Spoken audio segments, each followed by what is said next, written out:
So this has been a video I've been kind of wanting to do for a while, and basically what that is essentially kind of talk about something that has been on my mind as of late, and that being is that a lot of it now actually let's actually get into context real quick.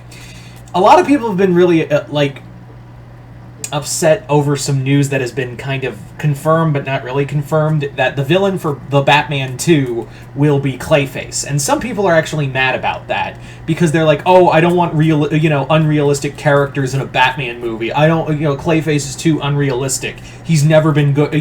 Some people have been like that, and I'm just like, do y'all hear yourselves right now? You don't want unrealism in your comic book movie? Now, to be fair, I do see where some people are coming from, where the last time we had some unreal expectations and really embraced the comic booky side was the Schumacher movies, especially Batman and Robin. I am one of the proponents that I like Batman Forever as a movie. Fucking sue me on that. I fucking love Batman Forever. I think it's a good movie, but we're not here to talk about that.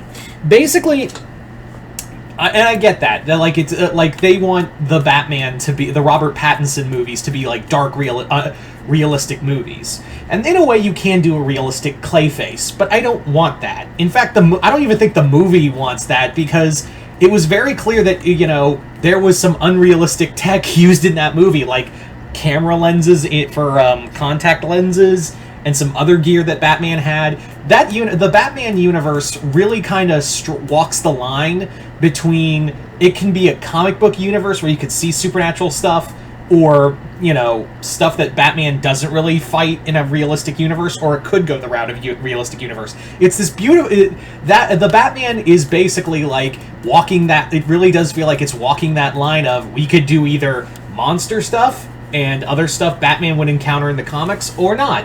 That's how it kind of goes. I am of the camp that this should be a movie that focuses on the unrealistic. Now, you can still do a dark and gritty movie. You could still do a dark and gritty movie even without some realism. You can still do that. In fact, Matt Reeves could easily make this into another horror movie. I mean, the Batman did have some horror movie vibes to begin with, and to do that with Clayface is, it works.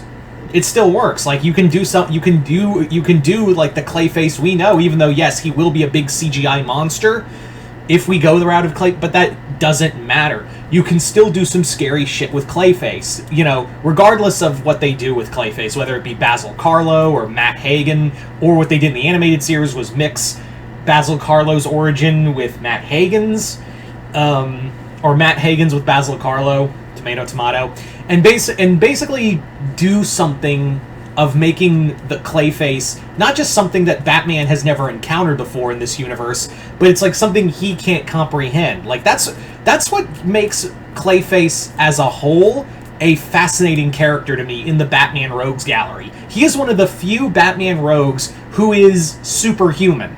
It's something that Batman doesn't conventionally fight. He's not something along with Man-Bat. And, Solomon Grundy, even though, yes, he is more of a Justice Society villain, he has been kind of roped into Batman's Rogues Gallery more than once. And Solomon Grundy's a big zombie Hulk. Yeah, so there are, so there are characters. It's one of those few characters in Batman's corner of the Rogues Gallery.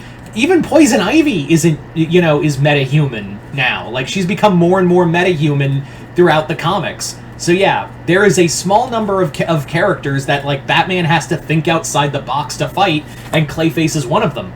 And going back to what would make Clayface so scary in this movie is really what would really make this character so creepy is that Clayface is a damn good actor, and he's also capable of shape-shifting. So easily you could have Batman you could have Bruce thinking he's talking to Gordon, and then it shapeshifts into Clayface. Or you could have him talking to somebody, and Batman starts questioning his sanity, and it kind of drags him into that paranoid state.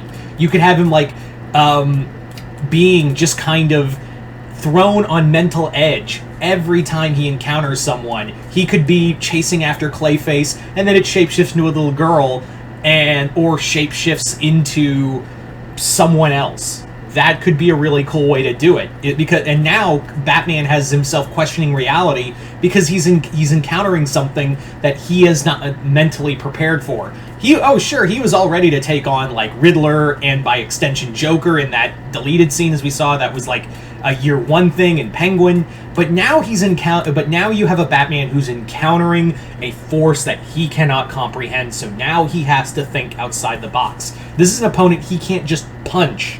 This is an opponent he can't just, he can't just throw his fists at and beat down. This is something that is stronger than him, that has more power than him, and could be outsmarting him at the first few go-arounds.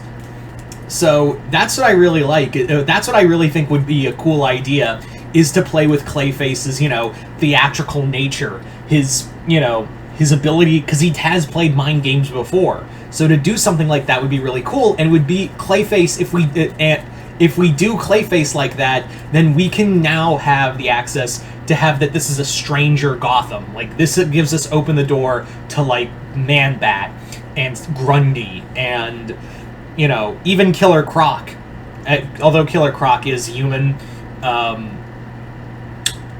Yeah, I would love to see Killer Croc here. But yeah, even like, there's even saying without saying that little jar of liquid that Batman used to like inject himself with, that was clearly supposed to be venom. So yeah, we could, there are comic book elements, so why not just embrace, you can do dark and gritty with a giant sludge monster as your villain. Yeah, make him scary. I think Clayface has been a villain I think we've all been wanting for a while now, and I think it's time to do him properly. I don't know why people are mad at the idea of having Clayface as the main villain when he can work so well, and that way you can still walk that line of like having... Because yeah, Batman the Animated Series did it so well. They did a series of like having superhuman elements along with dark, gritty detective work. Why not here? Why not in your actual live-action movie? Anyway, so you guys tell me in the comments below, what did you guys think of this? This was just a video I wanted to just get off my mind. I was just kind of thinking about it. I was like, fuck it, I'll just do this as a video. But anyway, you guys tell me in the comments below, what did you guys think of this? Comment below, let me know. Other than that, hope you all enjoyed this. I'm Mr. Multiverse. I'll see you next time in the Multiverse.